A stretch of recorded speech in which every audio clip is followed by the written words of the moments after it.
He's the former president and publisher of the Sun Herald, and now he's on the radio. Welcome to Coast View with Ricky Matthews on SuperTalk Mississippi Gulf Coast 103.1. I hope you're having a great day. Welcome to the Coast View, the show that celebrates the men and women who are making coastal Mississippi a great place to live, work, and play. Today we're having a Coast View session with Frank Willem, my good friend. He's an entrepreneur, an avid outdoorsman, and an author. Good morning and welcome to the studio, Frank. Well, thanks, Ricky. And I'll tell you what, I've seen some of your shows, and you've had people on here like George Schlogel and John Harrison and Rick Carter, and I'm honored but very humbled to be considered anywhere near that group. Thank you. Well, once people hear your story, they're going to understand why you're sitting here with me this morning. What a fascinating story you have, man. People might know you through Find Your Outdoors, your outdoor programming that, has a nationwide following now. But that's just your current gig. I mean, you could have just checked it all out and rode off into the sunset, but you decided, like a lot of entrepreneurs, you can't sit still. You got to go do something else. But so there are more chapters in your story than there are chapters in the books you've written. You've written 4 novels.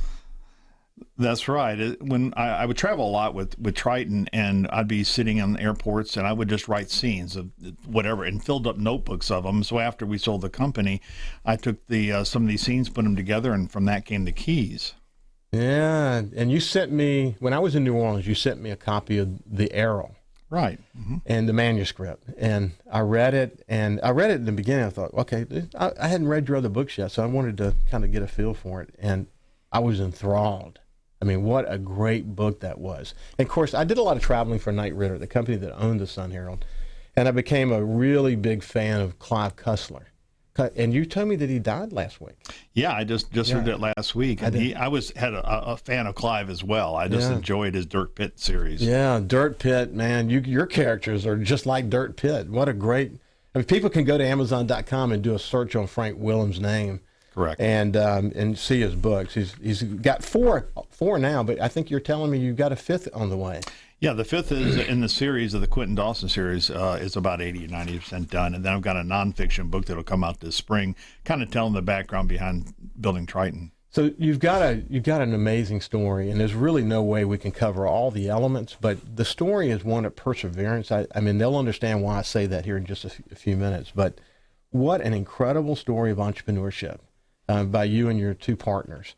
So that the listeners can understand the scale of your story. Let's do this. Tell me what year you formed Triton Systems. We actually incorporated in August of 1979. 1979, okay. It became the largest manufacturer of ATM machines in the United States. That's correct. 5th largest in the world. That's correct. Right here in Long Beach, Mississippi. That's correct. You sold it in 2000 to Dover. Mm-hmm. And when you did, what were the annual sales? At the time we sold, they were right around $100 million. What an amazing company. Right here in Mississippi. But what's so cool about your story, when you formed the company, it took you 15 years of determination and perseverance to reach the moment where it finally took off. But when it took off, it was a rocket ship, wasn't it? It was. It was like my partner Ernest used to say, it was like drinking water from a fire hose. Man, tell me, you had 2 partners, right? I did. And Dr. Ernest Burdett, who was probably the finest analytical mind of anyone I've ever met, and Robert Sandoz, who was a scientific applications programmer. And they, in actuality, my partners were the secret sauce behind our success. I couldn't have found, and I didn't even realize this till later on. I just took them for granted. It was only later that I realized how lucky I was to have those partners. Yeah, so it's, we talk about this all the time, but there are these moments. I mean, they came from where they came from. You had a hell of a journey, which we're gonna get back to here in just a second. But somehow you came together, and your specialty was microprocessors and hardware and all that. And you put the 3 of you guys together, and you had to do a lot of thinking and R&D and trying stuff and whatever you did, and finally you hit on it, and it literally exploded. So I want to go through that story. People will be inspired. If you're thinking about starting your own business, this is one you really need to listen to. And there's some funny stories along the way, aren't there? We had some fun for sure. Some of them weren't so funny at the time. I know they weren't. I know they weren't. You're actually writing a book. I mean, I've seen the manuscript for the book about your Triton story. And I welcome your comments back on that, as well as the Arrow. You did the Arrow. What a cool story. What I like about the book that you've written now is that it not only tells the story of Triton.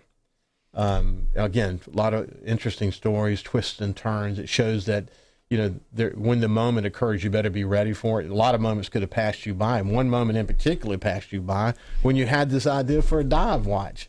Exactly. Tell that quick story. Well, it was actually a dive computer. We had, we did a lot of scuba diving when I was in grad school in the University of Miami, and looking up the bottom time you had on the Navy dive tables was pretty cumbersome, especially if you did repetitive dives. So I came up with the idea that it'd be cool if you could automate that. And of course, I didn't have the money or the know-how on how do you translate that idea into a product, and it got done for me. So there's a chapter in your book that really focuses on you better listen to the ideas. But a lot of people have great ideas, but then they don't act on the idea. That's exactly right. What you and your partners did is you knew you were onto something, you needed to act on it, and as a result, the rest is history. What a great story it is. So take us on your journey. Your first business was actually cutting yards. That's right. In fact, we moved around a lot when I was growing up. I was born in Chicago, and then we went to Ohio, Massachusetts, Georgia, and Alabama, and finally to L.A. And along the way, I wanted to earn some money so I could buy whatever, and I started cutting grass, and that was my first entrepreneurial venture. I loved in your book where you talked about the moment you heard the clunk. Yeah, my dad had said, make sure you check the oil. Yeah, I'll check the oil. And of course I didn't. And I quickly learned why he told me to check the oil. So Texas A&M, University of Miami, you had to spend some time in the Keys, which influenced your book writing, influenced your life as it relates to your love of blue water and fishing and all of that. Spin it all together and help people understand what your technical background is and the experiences you got along that way. Well, I always enjoyed building things, and so when I came time to go to college, I looked at all the different possibilities, and I really eliminated everything back down to engineering. And we were living in L.A. When I graduated high school, and I was going to go to USC, had a partial scholarship, was going to live at home. And then my father moved back to Huntsville, my parents did, and so I went to University of Alabama in Huntsville, and then after 2 years, I applied to two schools, Georgia Tech and Texas A&M, got accepted to both, and I picked Texas A&M. And went there, and it was a great school, enjoyed it. And then I went to grad school in the University of Miami down in Miami. And I'd grown up, my dad at the end of World War II was stationed at Key West teaching sonar school for the Navy. And so I grew up hearing about Key West. So I always had this kind of vision of that. And so I finally had a chance to go down and visit, and I fell in love instantly. Yeah, I love Key West too. And I love the way, in particular, the way you depicted in The Arrow. I mean, what a I can tell you get it. It wasn't just that you were telling the story of your characters there, but I think you were telling your own story there. Well, and my wife oftentimes says you can't help but have some of your own self come out in the stories. In fact, I was working on the Keys, and we were renting a condo over in Gulf Shores. And my wife was in the process of reading through some of the stuff I'd written, and I came back from going to the bathroom, and she was crying, and I asked her why she was crying. And the character in there, I guess Lisa's wife, they have had problems. She's been cheating on him, and she says, well, am I Becky, who is the character? I said, no, you're not Becky, and I'm not going to leave you. I said, this is fiction. Wow. But she says, it sounds so much like you. I said, that's because I'm running it. Poor Dee Dee, that's sad. But she's been a great partner on your journey, hasn't she? Absolutely. She's a long-suffering, great partner, absolutely. Living with me is not easy. I bet, Frank. I bet that's true. That is for sure true. So Texas A&M, go ahead and continue that story. So Texas A&M, then I went down to the University of Miami and got a degree in ocean engineering, and that kind of prepared me to go forth in engineering. I got my first job at Texas Instruments in Dallas and really enjoyed it. We did develop systems for offshore oil exploration. and we ended up taking our technology up to the Arctic. Actually, in one project, went out 50 miles on the ice to do oil exploration, and the system I designed was applied up there. We got a patent for that, and got caught in a blizzard while we were up there, and they had to rescue us. It was quite an adventure. So did you know early on that there might be something here for you entrepreneurially, or you were just really still trying to figure out what does all this mean? I don't remember the exact time, but I always I was intrigued by the idea of having your own business and having freedom. And the thing that appealed to me is having a linkage between your productivity and work and your reward. Yeah. And I know that by the time I got to Chrysler, I used to take long walks at lunch with my office mate and just talk about having your own business. Yeah, it's interesting. Fofo Gillich, the conversation I had with Fofo, his started in Texas as well. He got a degree in mathematics and ultimately became a major league computer programmer, the first high-tech company in the city of Biloxi. But it's a fascinating kind of intersection between you and Fofo. When we come back, we can continue this wonderful story of entrepreneurship, and we'll tell a few funny stories along the way. Right. So this is Frank Willem, writer, entrepreneur, outdoorsman, just an all-around good guy. We'll see you right after this break.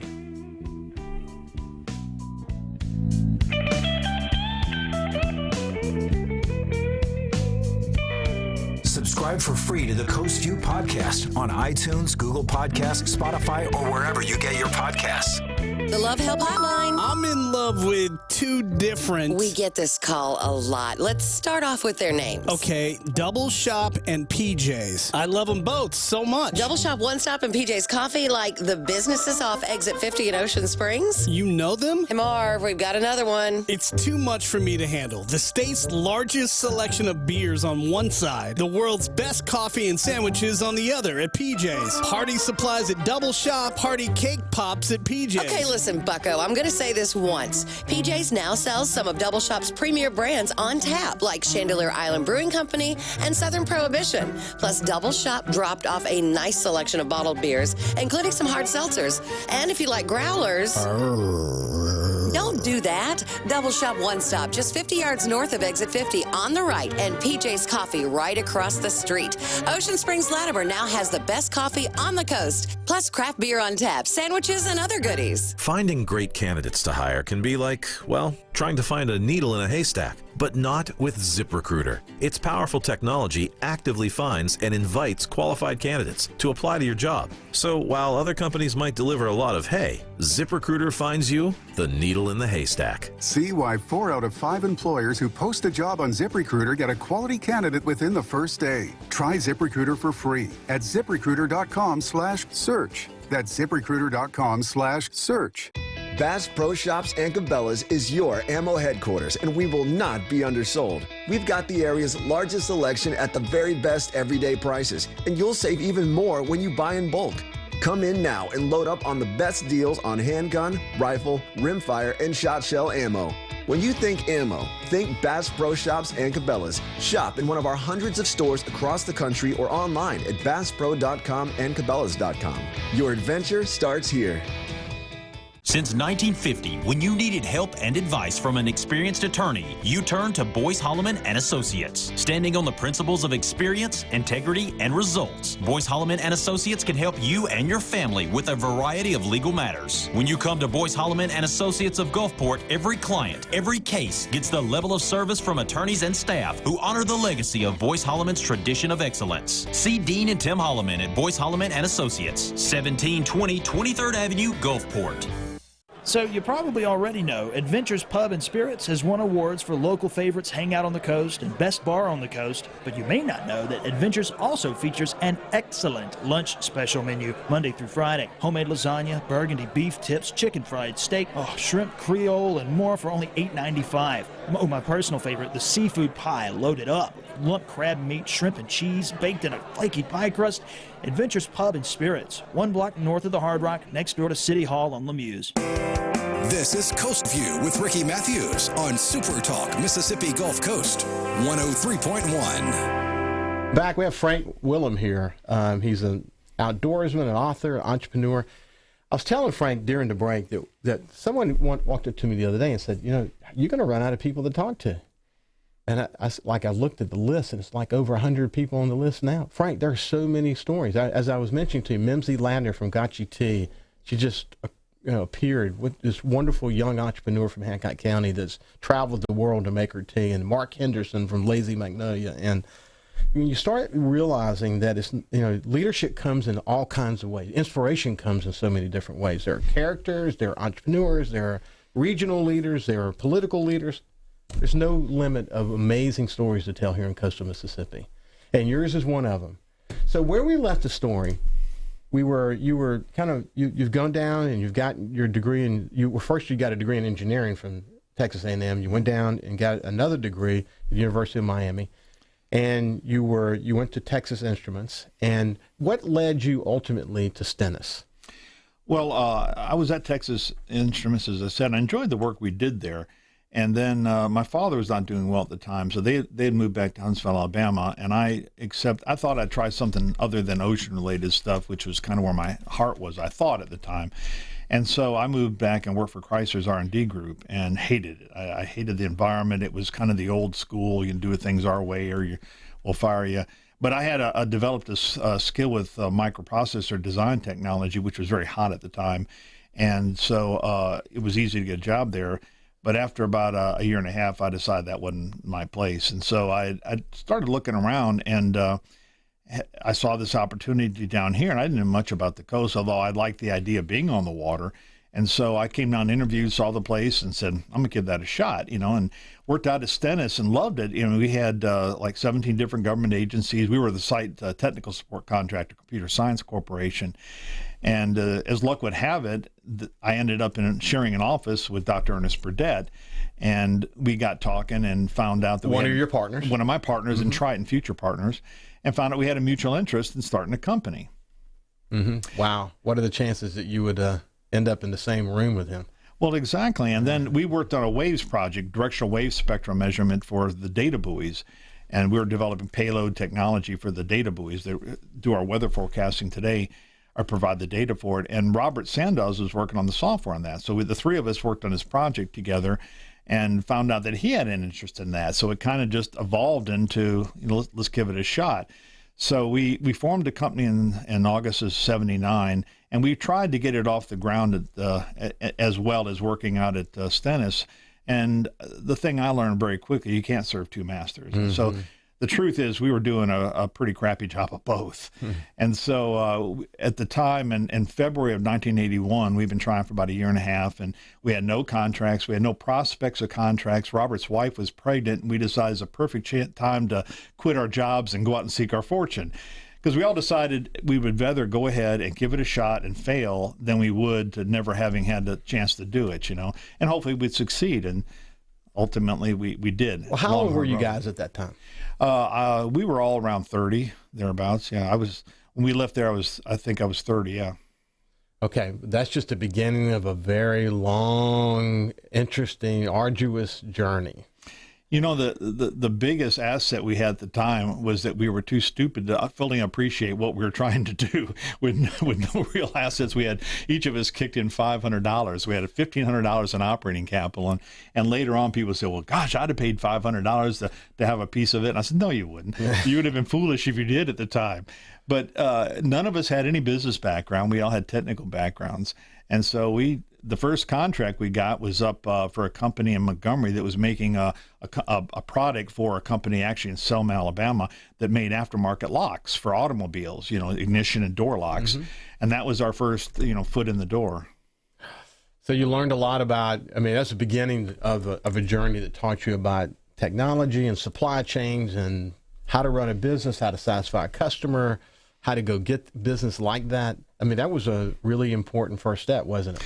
Well, yeah, everything about business, because we didn't, as I said, we had no experience whatsoever. And the first thought was that I enjoyed was the freedom. I got up and said, I can do anything I want today. I can write proposals and make phone calls in my underwear if I want. I can do anything I want. And then the second realization was, okay, that's fine, but nobody's paying me to do any of that anymore. So we got to go out and find a way to make some money. So our first real revenue source came. Robert threw himself in the hand grenade and did what's called job shopping. He went up to work on the, I believe it's the F-18 software up in New York, Binghamton, New York, and generated enough revenue to start getting the company going. So we rented our. So he actually got a job. Job shopping, yeah. And you guys were back here kind of still plugging away. Writing proposals and knocking on doors and that sort of thing. And we got our corporate headquarters established at the old Avalon Theater in Pass Christian. Mm-hmm. It had been a movie theater built in the 30s and then fell in hard times, and the roof leaked. You talk about that in your book. What a good first step. Well, we whenever it rained, we had to deploy our armada of buckets, and it wasn't uncommon to come into work and find that a possum had fallen through the suspended ceiling and landed on somebody's desk, and it was an adventure. Yeah, it really was. So, how do you best describe from the moment you formed in '79, but you really got rolling in 1981, but really for 15 years? It was just like lots of different things were happening along the way. Kind of, how do you summarize that? Well, we mainly were focused on doing government contracting. We did a lot of interesting projects. We built satellite reporting drifting buoys that were deployed out of C-141s or off of ships of opportunity all over the world, and they would report data back for up to a year through the Argo satellite system. And that was part of these mesoscale weather experiments called TOGA or GARP. There were two of them. And that was really exciting. We had one of our buoys disappeared. It went off the air and came back on the air in Murmansk, Russia. These Russian trawlers you hear so much about had found it, put it to below decks, and it was still transmitting, but the steel hull kept the signal from getting out. Oh, that sounds like that came right out of your book. No, that's true story. And then they put it back on the dock, and it was a position-fixing satellite, so they knew it was in Murmansk, and the Coast Guard, it was a Coast Guard Ice Patrol buoy. And they contacted the Russians to get the buoy back, and it went off the air permanently. One of the things that Mark Henderson from Lazy Magnolia, who has this sophisticated radar company, one of the things he wrote was a software that allows C-130s, military C-130s, to drop their payload, and with all the wind and weather factored in, to be able to drop it into a specific spot.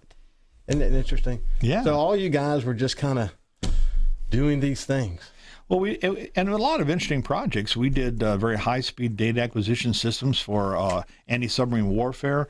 But the thing there was one contract in particular, and we don't have time to go into it, but as a result of that, I decided I'm not writing any more government proposals. I'm done doing this. I'm not going to do this anymore. And I never wrote another single one. You have a chapter about that in your book. That's right. And so we then the question was, okay, what now? And the funny part was Ernest came in to work on Monday, and he said, you and Robert need to go and see this movie. And I said, what movie? And he said it was City Slickers. And I said, well, why? He wouldn't tell us. So Robert and I went and saw the movie dutifully, because Ernest never asked us to do things like that. And the whole point of seeing the movie was for that one scene where Billy Crystal's talking to Jack Palance, and they're talking about the meaning of life. And Jack said, it's about that one thing. And Billy asked him, well, what is the one thing? He says, that's for you to figure out. And so we figured we thought we were too smart to limit our capabilities on just a single direction. So we were kind of shotgunning things, and we decided that it's hard enough to make one business work, much less several. And we got out everything else and concentrated on one thing, and that's when we started to get the success. How did you decide what the one thing was going to be? Well, George Slogold had an idea. At the time, Hancock Bank was like many banks. They deployed all these ATMs, issued all these cards. Only about a third of them ever got used. And so he had the idea for a ATM demonstrator that would sit on the new account rep's desk and be able to educate people on how to use an ATM. And so they bought, I think it was 30 from us. And ATM Junior. ATM Junior, exactly. Mm-hmm. And then we added the ability to do custom card encoding, so you could select your PIN on that device, and we were able to sell a few of them, and it was like a mini cash cow, but most of the money we made off it went back into development. But that kind of got us pointing that direction, but we could never figure what was Act Two. And then in the early 90s, the script idea came out where you could, people in convenience stores wanted ATMs, but the numbers didn't work. You couldn't justify a $40,000 ATM in a convenience store doing 600 transactions. You had to have more like 6,000. And so we took our technology and developed a script terminal. And the way that worked is it would print out a script voucher, and then you'd redeem it at the point of sale for cash, and then the money would be ACH'd out of your account to the merchants. And that worked very well. We figured we sold a few hundred. We sold several thousand of those, and that was a stepping stone to ATMs. And then it would just hold on. It was a rocket ride. So what was the competitive nature at the time for ATMs? Well, there were several people that were they saw the opportunity, and they were taking these POS terminals, like Verifone POS terminals, and trying to make like a poor man's ATM out of those. But luckily, our technology was such that we had everything we needed. We'd built essentially an ATM interface. All we needed was a cash dispensing mechanism. So were there three major competitors at that moment? There was three major ones, but then there was probably another half dozen small ones that were trying to get into this low end of the market. And what's so great about the story is how Triton Systems became a major player. And we're going to come back after the break and continue to talk about the explosion that occurred. This is Frank Willem. He's an author, an entrepreneur, and avid outdoorsman, and good guy, but he's got a lot to teach about perseverance and entrepreneurship and so on. So we'll see you right after the break. Thank you.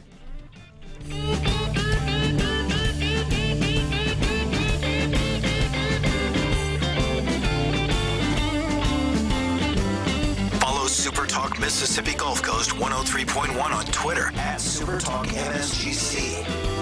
From the Singing River Electric and Coast Electric Newsroom, your news now. Stone County officials are searching for a wanted fugitive from Florida and Stone County on multiple charges. Jesse Hughes was last seen running from Stone County deputies near East McHenry Road. He's wanted out of Florida on drug charges and out of Stone County for assault on police officers. If you have any contact with Jesse Hughes, please call Stone County Sheriff's Department at 601-928-3191. Biloxi Sanger Theater is getting closer to actually seeing the long-awaited renovation projects get underway. Fences have gone up around the building, and the City Council has approved an allocation of $2 million towards the project. If everything falls into place, work could be completed by spring of next year. In high school 6A basketball semifinals from Jackson, Murrah defeats Biloxi Indians 63-50.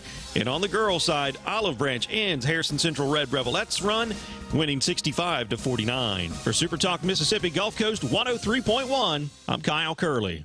Everyone in my family uses electricity differently. But when it comes to our Touchstone Energy Cooperative, we all think about it the same way. The co-op is power. Sure, electricity turns the lights on, but power is the information I get from my co-op about efficiency, safety, technology. And I trust the co-op because we are the co-op. They're our neighbors. Our friends. Our home. Brought to you by Coast Electric and Singing River Electric, your Touchstone Energy Cooperatives. Don't you love that feeling when you've just nailed your look? When someone you barely even know comes up to you and says, "Oh, I love that outfit. Where did you get it?" That's how it feels to use Stitch Fix. They're a personal styling service. Tell them what you love, and they send great clothes for you to try on at home. Stitch Fix is simple. Sign up in just a few minutes. Tell them about the brands you love and the looks that make you feel great. Stitch Fix is convenient. Get everything delivered right to you, so you can try on new styles in the comfort of your own home. Stitch Fix is on your terms and priced to fit your budget. There's no subscription required, ever. Keep what you want and send back anything you don't.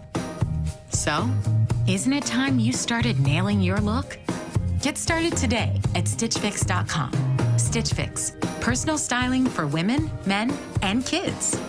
Stitch Fix, personal styling for everybody. I know what it's like to grow up poor in Mississippi. That's why fixing the poverty rate in this state is one of my top priorities. My name is Carl Boynton, and I'm running for U.S. Congress in the 4th District. I'm not a career politician, far from it. I worked my way up from stocking shelves and building fences to owning several businesses. I know the value of good-paying jobs and want to bring them to Mississippi. Now more than ever, we need honest, self-made lawmakers. We need common sense back in Congress. I'm focused on solutions, not re-elections. We need to balance the budget, protect unborn children, and defend our Second Amendment rights. We need a leader in Congress not a follower. We need someone who will fight for Mississippi every day. Mississippi can do better. Join my fight to end career politicians. I want to help the people of Mississippi, not PACs and lobbyists in Washington. So let's push for term limits. Let's support our homeless veterans. Let's leave our kids with better, brighter futures in this state. If you're with me, let's get Congress working for us again and not for the special interests. Let's make Congress great again. Vote Boynton, March 10th. I'm Carl Boynton, and I approve this message. Paid for by Carl Boynton. When the power goes out, you feel helpless. Stumbling in the dark, especially during a hurricane, is dreadful. Bay Motor Winding wants you to have your comfort and independence. A Briggs & Stratton standby generator system from Bay Motor Winding will automatically power your entire home, keeping the lights, appliances, and cooling running smoothly. Select Briggs & Stratton generators come with a 10-year parts and labor warranty. Visit baymotorwinding.com before the power goes out. This is Fox on Justice. Royce Williams was injured in a Kansas car accident in 2015. After a hospital stay, he needed help doing basic things at home. And so his wife, Mary, took time off from her job to be there for Royce.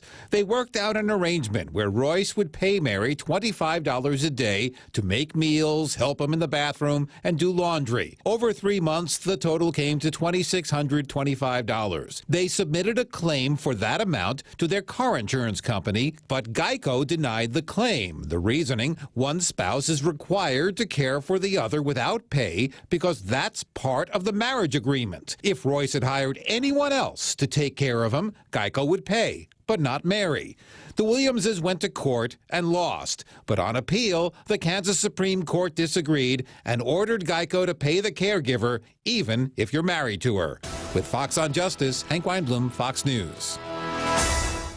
The Mississippi Power Weather Center. Your weather now. Cloudy this morning with a 30% chance of showers mostly before noon. It'll gradually clear up by the end of the afternoon. Highs in the mid-60s. Clear skies tonight, the low near 50. Sunshine for tomorrow and Saturday. Temperatures in the low to mid-60s. Overnight low tomorrow night near 40. On Saturday night, it'll get down to 45. Visit MississippiPower.com/ways to save to learn about programs and resources that can help you save energy and money on your electric bill. He's the former president and publisher of the Sun Herald, and now he's on the radio. Welcome to Coast View with Ricky Matthews on SuperTalk Mississippi Gulf Coast 103.1. Welcome back. We have Frank Willem here. He's an entrepreneur, an author. He's an outdoor lover. At the end of the segment, the last segment, we were talking about you had worked with George Slogel to develop the ATM Junior, and you began to kind of think about doing something that would ultimately put Long Beach on the map. You said there were 3 major competitors in the ATM space, but a lot of people working on this because they saw the future was, you needed to be able to do this. You need to be able to have point of cash. I don't know what you call it in your industry. So how did you? What is the secret? What is the competitive? How did you create a competitive advantage that enabled you guys to become the #1 producer of ATMs in the United States, right out of Long Beach? Well, basically at the time, most of ATMs were sold generally as a replacement for bricks and mortar. If a bank wanted to have a presence in an area, they had 2 choices. They could either build a facility or they could put an ATM there. And so the ATM had to look much like a branch. It had to be up 99.5% of the time or whatever. Well, the merchants in these convenience stores, for example, wanted ATMs. They wanted to be able to give cash to their customers. They wanted to have differentiators, and they wanted these, but there wasn't the business case there. And so the script terminals showed us that there was an opportunity there. The problem was the large banks that controlled the major national networks of Cirrus and Plus wouldn't allow script to be handled on script transactions to be handled on Plus or Cirrus. So that kind of stymied the growth of it. But we clearly saw the opportunity there. And the approach we took was much like the design of the VW Beetle in the old Bug, that if we stripped down basically everything out of the ATM that didn't have to be there, and what was left, the idea was to decrease the cost of purchase, upfront cost of purchase, the cost of ownership, and to make it as simple as possible. And that's what we did. And so they were lease-lined ATMs at the time. It was very expensive. We made them dial-up. most ATMs were serviced by cash dispensing companies like Wells Fargo, for example, and we had it so the merchant could put their own cash in there, and we dropped the cost of manufacturing, and it just exploded. I mean, it was a really big reach for you guys because, as you said a few minutes ago, everybody wanted to get these in convenience stores, but the business case for a single machine was like 6,000 transactions, and you knew it needed to be 600 transactions. The difference between 6,000 transactions and 600 transactions, that's a lot of innovation.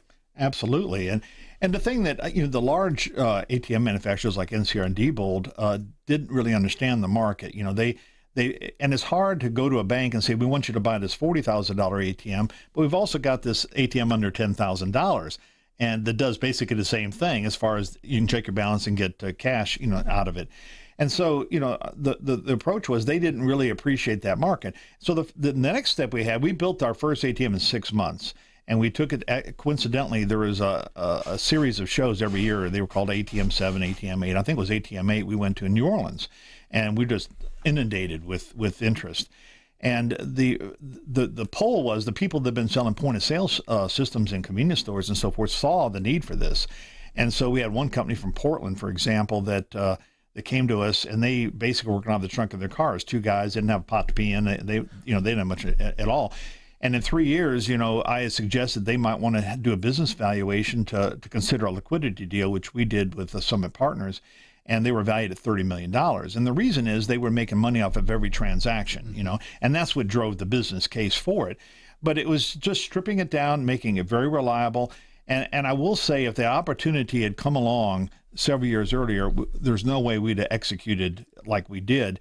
A lot of the lessons we learned the hard way, like getting in the bikini business, which is another whole story,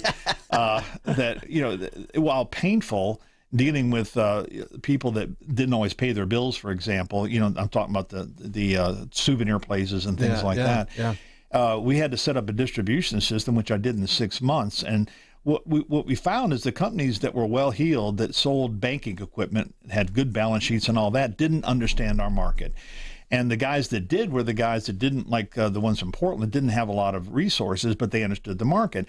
And the problem is you can't extend them a line of credit, with $10,000 ATMs. So they'd buy one, sell that, buy two, and it was a very slow process. What we did is we set up a split funding thing where we had a leasing companies as a third partner, and they would sell the ATM or lease it to the merchant, and then we would split fund. We get our share. Now they could sell 100 a month, and that's what they did. Mm-hmm. And so the business just exploded. And it was just hanging on, at that point in time. And it was kind of funny because, as I said, we were working in the old theater building in Pass Christian, the Avalon Theater, and we didn't have much space. We had 7,000 square foot split up into little bitty areas. So we would build an ATM and we put it in a crate, and we couldn't build another one. So we had to get semi-tractor trailers, and we'd fill those up. They'd park them out back, and then they'd haul that off and bring us another one. And then we bought the old VFW building on Railroad Avenue in Long Beach, and 10,000 square foot. I thought, how could we ever use all this space? Well, in 6 months, we had to double it. And then we grew to 30,000 square foot. Then we leased all the areas that had been old grocery stores, for example, in Long Beach as warehousing. And then we finally built an 85,000 square foot facility out in Industrial Park in Long Beach. And at that point in time, finally caught up. But I spent my whole day either people yelling at me because they couldn't get enough product or wanting to sell our product. It was a heady time. And we knew, that we thought NCR and Diebold would crush us. We thought that they'd see the opportunity and either try to buy us or crush us. And so we were running as hard as we could because we had spent 15 years eating peanut butter and But you learned something about these guys, and this is really important. That when you're a big company like that, the wheels of change move really slowly. Thank goodness for you guys. And I actually want to come back to that. But at what point did it hit them? Was it when you landed on the Inc. Magazine 500 list as number 30 that they realized, holy mackerel, we got a problem? I think so. As we were talking about earlier during break, Ricky, I used to read the Inc. magazine, and I thought the neatest thing in the whole world would be on the Inc. 500. And the first time we applied, as you say, we became the 30th out of 500. And the amazing part is that the editor of Inc. magazine calls everyone that makes the 500 list and interviews them, and found that our strength, that what we consider to be our strength is our partnership, was very rare. That most people their growth finally happened when they got rid of one of their problem partners. But we finally passed NCR and got into second place. And then we were, the next year, we started preparing ourselves to pass Diebold. An interesting thing happened is that they refused to report their shipments that year, first year ever, because they knew we'd pass them. They didn't want to, document that. So the banking publications were able to infer, because we're a publicly traded company, that we in fact had passed them, and we became number one, fifth in the world. And for that, we were very proud. But, the other half of that is the people that we had, the team we had, and God. I mean, I think God kind of looked down at us and said, you guys have really been, kind of hitting your head against the wall for a long time. I'm going to cut you some slack, and then it was just, like Ernest said, drinking water of a fire hose, just hanging on. So Frank, most industries are like this. So when you guys came in, there were ATMs. But not ATMs in sort of a vast consumer kind of way. So the opportunity for you guys to create a whole nother opportunity of growth was there. But eventually you get to a point and there's saturation, and then it becomes sort of a maintenance industry there. And of course, as you know, you sold in 2000, but to Dover, and Dover ultimately sold again. And that's sort of where the industry is today. You guys got out at right time. We're going to come back to that in just a second. However, here's the point I want to make. When you got in, though, as you were expanding your business, as you were buying bigger space and landing in a very large manufacturing facility, I bet every step of the way, every night you went to sleep worrying about those three competitors. Even when it was sort of you understood it's going to be hard for them to change because they're big, you didn't know for sure that was going to be the case. That had to have been the ultimate risk assessment. Oh yeah, we worried about all sorts of things. We worried that we'd be crushed by NCR Diebold. We worried about we'd have problems with the machines jackpotting, and as you said, we had no idea. Plus, we didn't know. People would ask us, well, what are your growth projections? We had no earthly idea. We're developing a new market. As we talked about, we expanded the base of the application spectrum into the lower end. And at the time in 94, there were 85,000 ATMs in the United States, and it was a replacement market. And all the pundits said that's as big as it'll ever be. I think to date, Triton has shipped well over 250,000 ATMs all around the world. But we saw that, as you said, that we were growing to the point that we were burned out. We were having a hard time. We grew from 20 people to 500 people in about 4 years. We grew from 2 million in 94 in sales to 23 million. The next year is 41, and then 70, and then 100 million. And we were afraid that NCR Diebold would come in and crush us. And so we decided that it would probably behoove us to take some money off the table. So we did a liquidity deal with a middle market venture capital firm called Summit Partners out of Boston. Mm-hmm. And that did a couple things. One is it kind of eased our mind a little bit, took some of the pressure off. And it also, we had a partner now that really understood investment banking and how to take the company to the next level. And what that allowed you guys to do is take some money out of the company. So right. you weren't all in anymore. You were able to actually, and the pressure that was off you had not only had a great partner, but you had a little bit of money in the bank. Exactly. And but eventually you decided to sell. So after the break, we'll come back and kind of sum up this part of the conversation and then talk a little bit about what you're up to these days. Okay. This is Frank Willem, who is an entrepreneur and an author and an avid outdoorsman, and we'll be back after the break.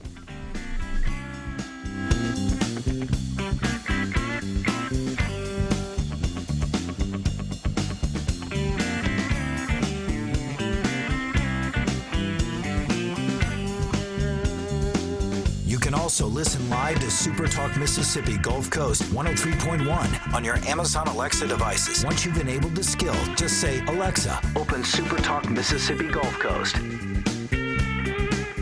Just like money in your pocket, that's super fun.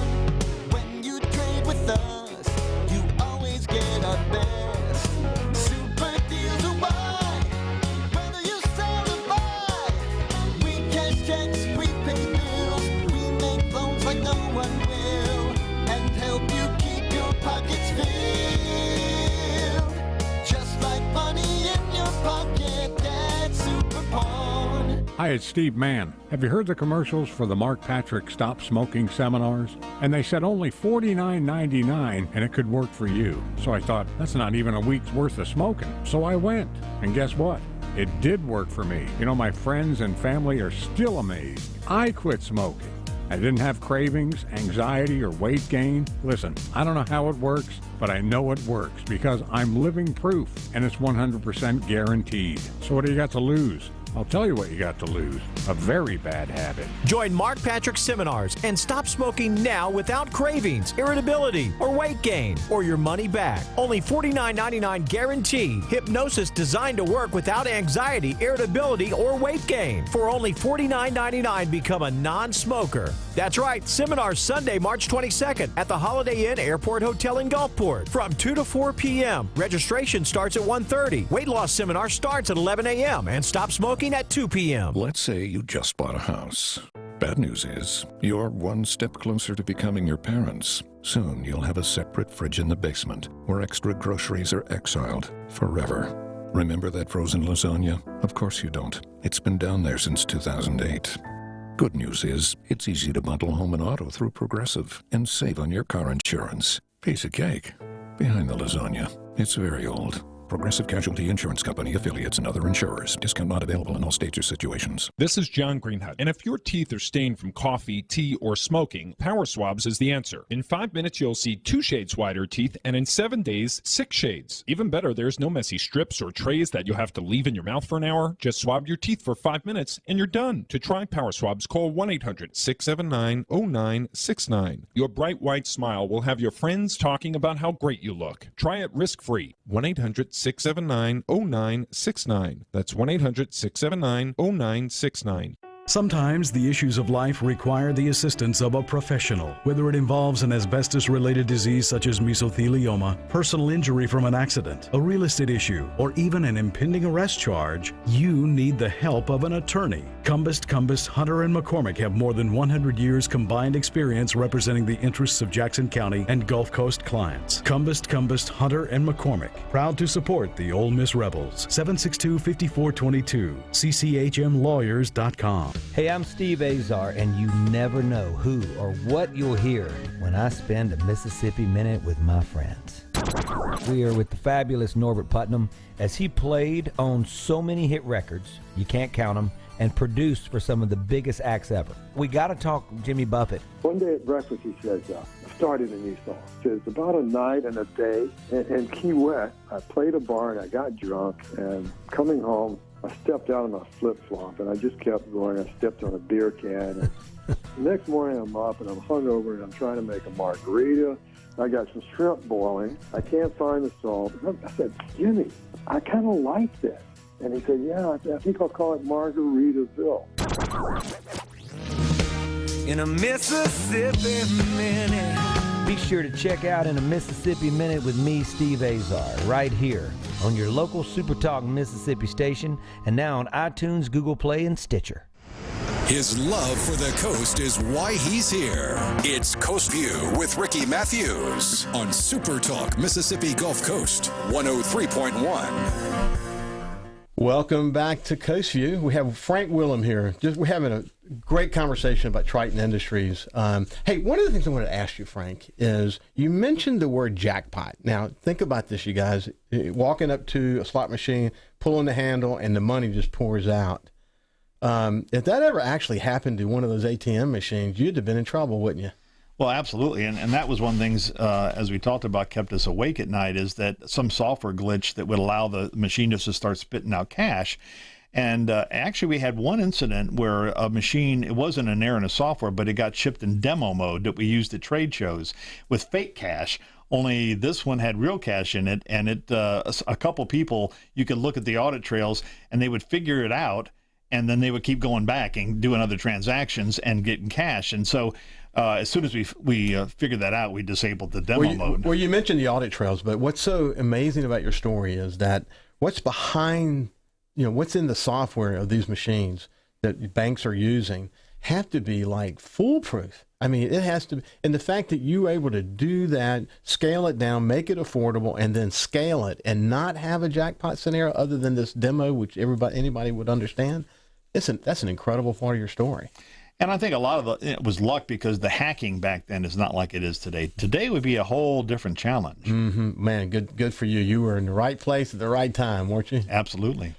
So you decided you actually were going to do an IPO, and about halfway through that process, you kind of bailed out. It's probably a good thing you did, isn't it? I think in retrospect, yeah, the market tanked, and we went back out and market tanked again, and we pulled the IPO.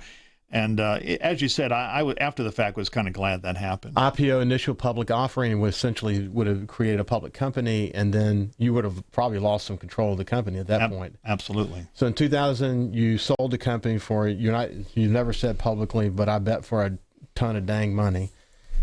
And you and your partners rode off into the sunset. Initially, that's exactly what you did, though, isn't it? At first, yeah, but I had this burning passion for the ocean and fishing, and always wanted to do blue water fishing. So I was able to buy a sport fish boat and actually do that. Caught my first billfish, and what a thrill that was. Not just a little of, it was Vixen. What was Vixen? Well, the first Vixen was a 55 Hatteras, a sport fish boat, and then I had that for a few years. We were breaking shafts on it because they had almost 3,000 horsepower, and the wheels would spin too hard and break the shaft. But then I got a 56 Viking and loved the boat. I mean, we built that from scratch, and it was a wonderful boat. Went all over the world. You spent a lot of time in the Keys and the Bahamas. Obviously, mastered the Gulf of Mexico. It was fun watching you, but like most entrepreneurs, you couldn't sit still. And you get into the outdoor business, and one thing leads to another. Now your company is a national outdoor production company, a digital media company. Obviously, people locally know you because you've kind of changed the brand over time, but now you're fine, you're outdoors. What is it you're up to these days? Well, basically, I became a silent partner in a television show at the time. It was called Gulf South Outdoors. And when I acquired the company, I felt like we needed to change the model and morph the company, which is now called the Willem Group, into a marketing agency, because our core competency was video production, very low cost, high quality, and that's worked very, very well. So I took the show nationally. As you said, we air in most major cities, about 30 million households twice a week, and as well as a lot of local affiliates like Fox and NBC, and so basically we've evolved from that. We do websites, we do digital marketing, we do all those type of things, and we're also in the process. One of our goals was, I feel very strongly I have a passion for entrepreneuring, and I want to encourage other people that have that same passion to pursue it. I think that's a road for people that are at-risk kids or to get out of poverty. I think that's a way to go, and I would like to be one of the people that urges people in that direction, helps. So that's one of the things we'd like to be able to do. But we're also one of the things that irked me along the way was you talk to people in New York, and they're usually in New England, that area, and they're really pretty arrogant, and they view us in Mississippi as not wearing shoes and not having indoor plumbing. And so, I like very much telling the story that, hey, we know what it's about there. We got good people, and that's, and if we didn't have good people down here, we wouldn't be able to have the success. And your partner in that journey is your daughter, Brittany. Oh, absolutely. And that's been a wonderful thing to build this company together. And we want to, last year we rolled out two other pilot series. One is called Play Ball. It's a travel baseball series.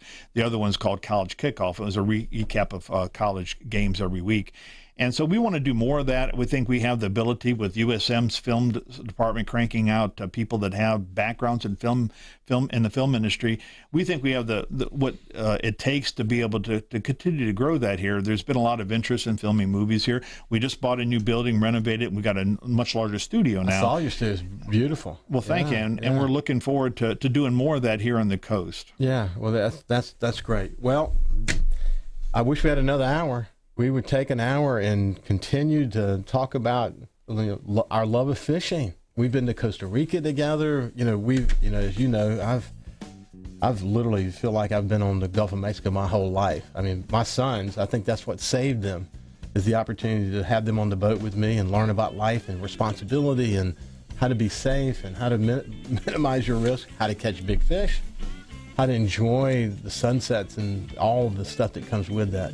We're lucky to live here, aren't we, Frank? We're very lucky, Rick. Yeah, I mean, I could have chosen to go a lot of different places, and I stayed here because I like it. I like the people, and I like the quality of life. George Schlegel helped you develop ATM Junior. What a great part of that story. He calls this place paradise. My conversation with him was magical. I'm so glad to have had the opportunity to spend time with him. But we're at the end of our show. So it's been a great pleasure. Thank you, Ricky. God bless you, my friend. My honor. And we will see you tomorrow. We have Brian Sanderson, who's another one of those young leaders of the storm tomorrow that you're going to be fascinated with his story. See you tomorrow.